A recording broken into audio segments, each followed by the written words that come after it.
पीयूष भैया, जब प्यार किसी से होता है तो अनहद होता नहीं होता है तो फिर क्या जिंदगी प्यार तीर्छा जे ताके ना करो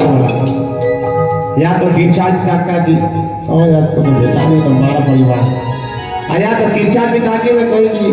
कदम काप लगा था लेकिन का कहीं बैठे ना था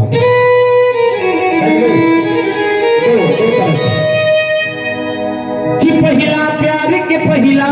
पैगाम लिखदा तू अपने ओढ़निया पे अपना ओढ़निया पे मरना अपना ओढ़निया पे मरना पहला प्यार के पहला पैगाम लिखदा पहला प्यार के पहला पैगाम लिखदा तू अपना ओढ़निया पे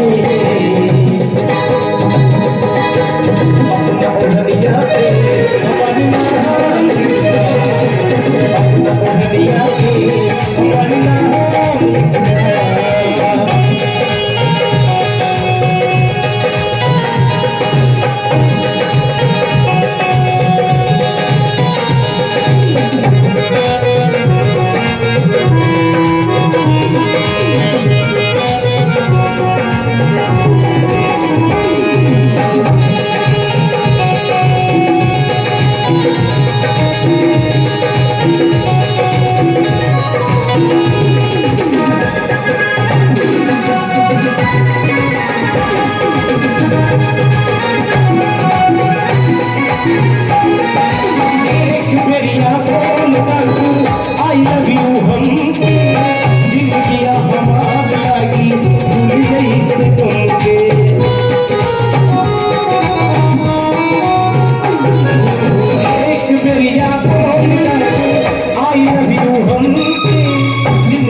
ओझा जी जो सोहर वाले अभी आए नहीं कंटेनर बता रहा